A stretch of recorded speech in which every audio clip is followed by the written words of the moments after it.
I think that there are some people who contact me just for neurofeedback because they've heard about it and they have particular uh, issues that neurofeedback is really good at addressing. And then I think that I have a lot of clients who, as I work with them, I realize that the particular obstacle that they're dealing with can better be handled through neurofeedback.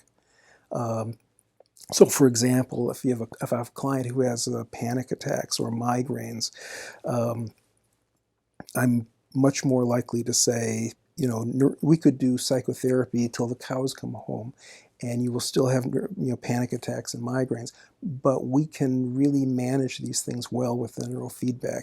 And once we remove these particular obstacles, whether it's excessive anxiety or panic attacks, then we can do the psychotherapy that needs to be done. But as long as a person is really struggling with, they can't sleep, or they're having panic attacks or migraines, or their anxiety is out of control, I think it's really almost impossible to do good psychotherapy, because at that point you're really just trying to manage the symptoms.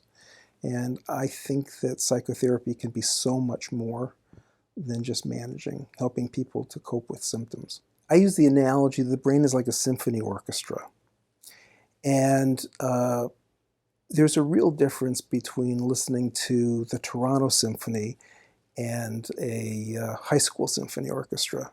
And they could both be playing the same music, and you can recognize that it's the same piece, but one just sounds so much better than the other because the professional orchestra, everything's synchronized, everything's flowing in a way that isn't happening with that high school orchestra. And the brain is like that also, that even though, if your brain is functioning like that high school orchestra, you'll be able to get to where you need to go. You'll be able to do the things you need to do, but you don't have that flow. When the brain sees its own behavior being reflected on the screen, it pulls itself together. And as a result, everything downstream the brain is the master control panel for the mind and the body. And when the brain is functioning well, you get all these downstream consequences, positive consequences. So people sleep better, they feel less anxious, their mood improves, because everything is just flowing better. We want to do a good diagnostic test. We want to find that there are two things that we can control with the neurofeedback. So we can control the arousal level of the brain, and we can control the excitability level of the brain. So when I say arousal level, a healthy nervous system functions like a transmission on a car. So you go into, you start the day in low gear. You have, in order to be able to sleep, you have to be in a state of low arousal.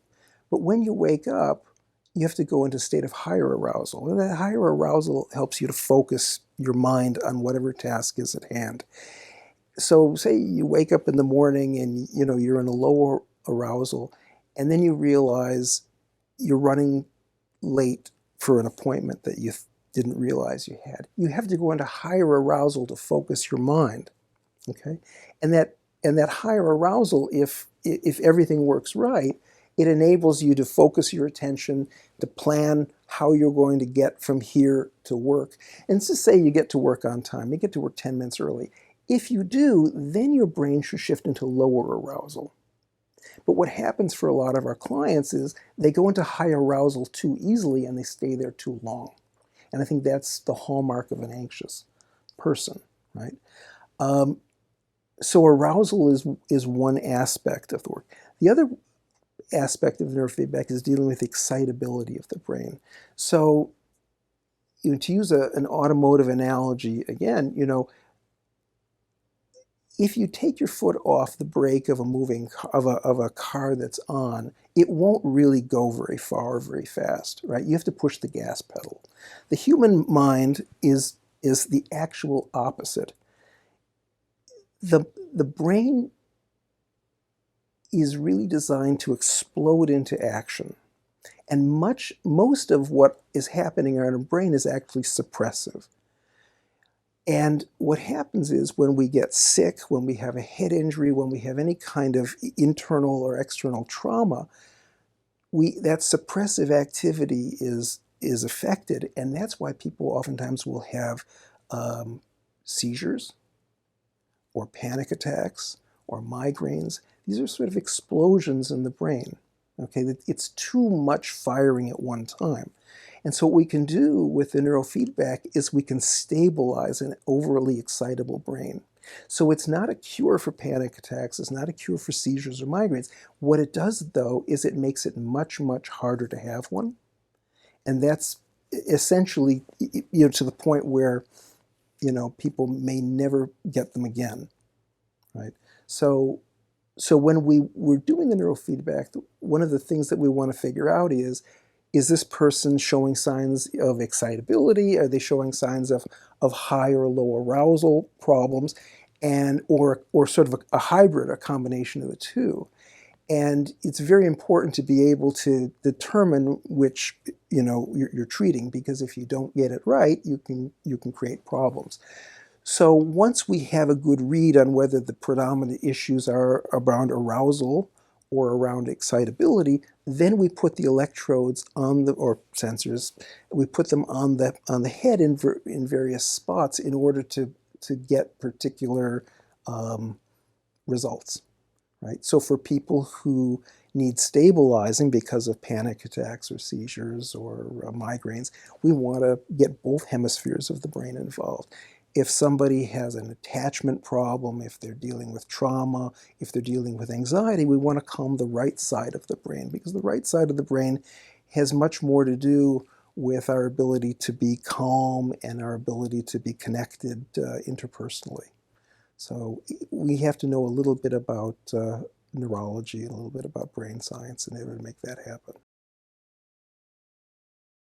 Medication at its best has done miraculous things. I mean, it saves a lot of people's lives. It's helped a lot of people to get on top of their anxiety and their depression, but it comes at a price.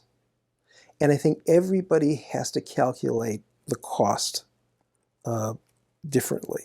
If you're afraid to fly and you fly once a year, go to your doctor, get some Xanax or Ativan, and that's fine. If you're a flight attendant or a pilot, that's not an option for you. The medications are really not something, for the most part, that should be part of a lifestyle. I think the medications, when they work best, help us through difficult times, and then we let go of them, right? And this is one of the reasons why I'm so excited about the neurofeedback, is because it's really enabled us to help our clients get off of medication. So they don't need the anxiety medications, the clonazepam or the Ativan. They can lower their blood pressure medication because they're just calmer. They can get off their antidepressants. So I think my feeling is that, and certainly sleeping pills are just terrible for people. I feel mixed about medication. I mean, I'm glad we have it as an option, but I think it's not the first place to go. And I want people to understand that it's not, medication should not be a lifestyle.